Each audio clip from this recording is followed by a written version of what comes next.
First drop. Let's get to our top 5 list. You know, we were talking last week about all these crazy names that are out there. The top 5 list for the week is the best college football plays that we have seen in the past 30 years. And there's been some great ones out there, some really memorable ones. At number 5 for me is Appalachian State silences the Big House in 2007. I remember I was at the Swamp on that day, and I just happened to, in the third quarter, look up and see the score that Appalachian State was actually close in the fourth quarter. And when I saw the highlights after the game, of course, and saw that Appalachian State actually blocked the kick and beat Michigan, it was like, this had never happened before, ever. I mean, there's no directional small school like Taco Tech from a city of 3,000 people that goes to the Big House and beats a big blue chip team. And so it was like Appalachian State actually won at Michigan. That was huge. That block kick was huge. Appalachian State's been a solid team ever since. They were good before that. So at number 5 for me, the biggest play was the block kick in 2007 at the Big House by Appalachian State. I mean, that was just an absolute eye-opener. Well, my number 5, it goes to, give some love to the running backs. My number 5 is Bo Jackson versus Brian Bosworth on the goal line. Whew. Man, did Bo lay him out or what? Jeez. Everybody's all hyped up about the Boz versus Bo versus the Boz. And you have these two powerhouses. You have Oklahoma at the time. You had Oklahoma, ready to go. You had Bosworth there. You had Bo. Mm-hmm. Bo Jackson, unstoppable running back. This guy's fast, big guy. Yeah. You had Brian Bosworth, the great defensive player. Quote unquote, the J.J. Watt before J.J. Watt. He gets up on the line. Bo lines up. They hand the ball off to Bo. You see it go. You're getting ready for the impact, and boom. Where's Bosworth? Bo's in the end zone. It just got like it's run over by a train. It's over. So I'm like, what happened? And you know what? You really haven't heard from Brian Bosworth, except for a lot of some of those C-list movies he did. Like Stone Cold, and now he's in the Dr. Pepper commercials. Hey, I've got Bo in my top 5 athletes of all time. Oh yeah, man. Remember the Bo knows ads? Bo can do anything. Bo's playing hockey. Bo's playing chess. Bo's playing basketball. Bo does everything. Yeah, man. I remember Bo Jackson in the cartoon Pro Stars, when Bo Jackson had the bat that had everything in it, from a helicopter to a baseball launcher. You're watching a little too much TV when you were young. I was a kid, man. Pro Stars, you had Wayne Gretzky, Bo Jackson, and Michael Jordan. Wow. You can't beat that. Yeah, like I said, I got Bo Jackson in my top 5 athletes of all time. I mean, he was just an athlete extraordinaire. He could do a lot of different things.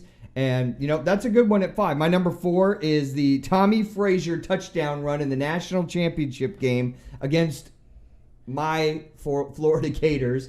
He breaks 5 tackles on a rush to the right, goes 73 or 75 yards.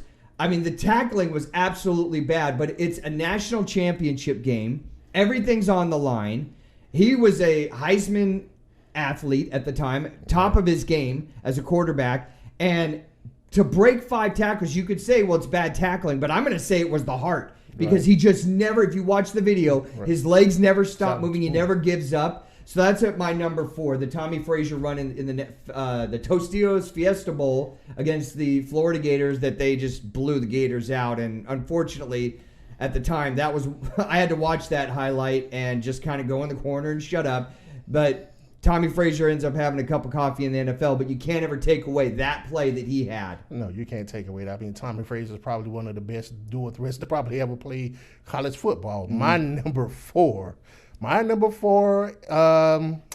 let's see. My number 4, I'm going to go with the Fumblerooski Notre Dame versus Miami back in 1984. Oh, gosh, that was fixed. Hey, man.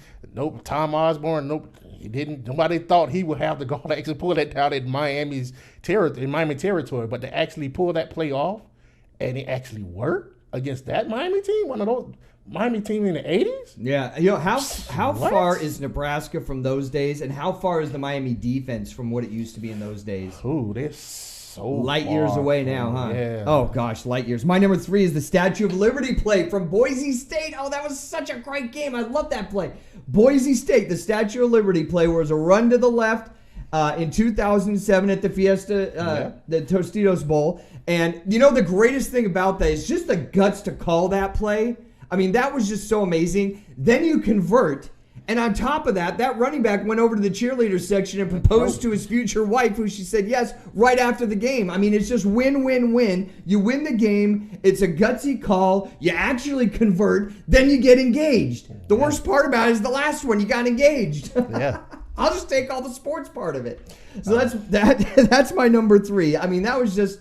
And that was at a point where Boise State was just like coming out of the clouds. Nobody had heard about them. They were just some young juggernaut team. It's like, do they even belong in the Fiesta? I think they belong in the Fiesta Bowl. He converted. Yeah. Awesome play. One of my top 5. All right. My number 3 was the play before that play. Mm-hmm. Everybody forgets about this play. The flea flicker? No, the hook and ladder to take him out. Oh, yeah, the hook and ladder. That's right, the hook and ladder, yeah.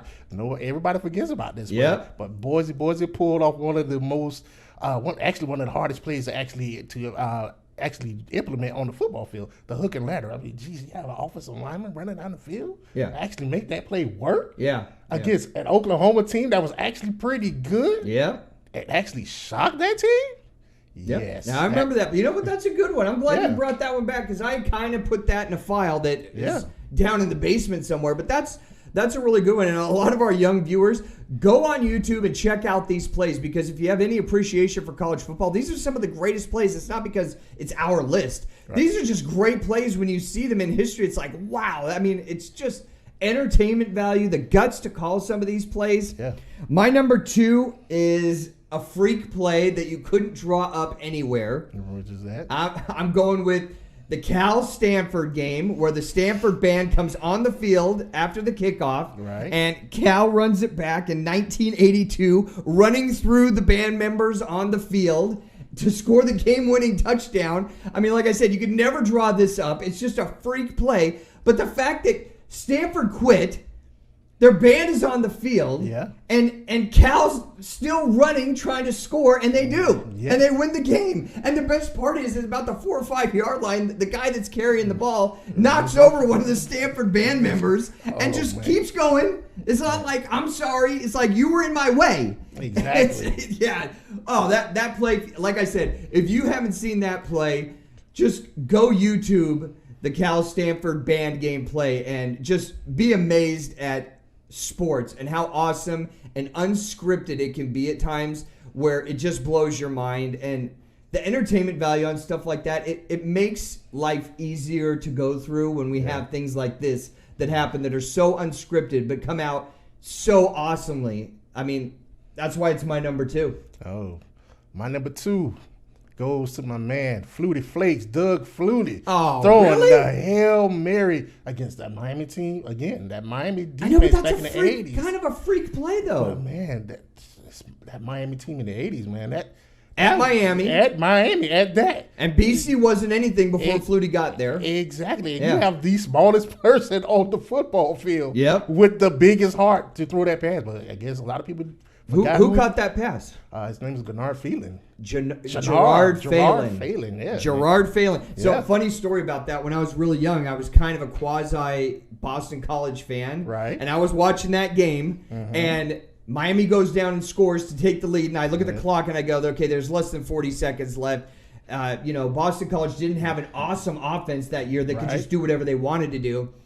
And I went outside and started throwing a baseball up against the side of the house like I was a pitcher. Right. And I remember I walked back in about 10 minutes later, and my dad goes, Boston College won the game.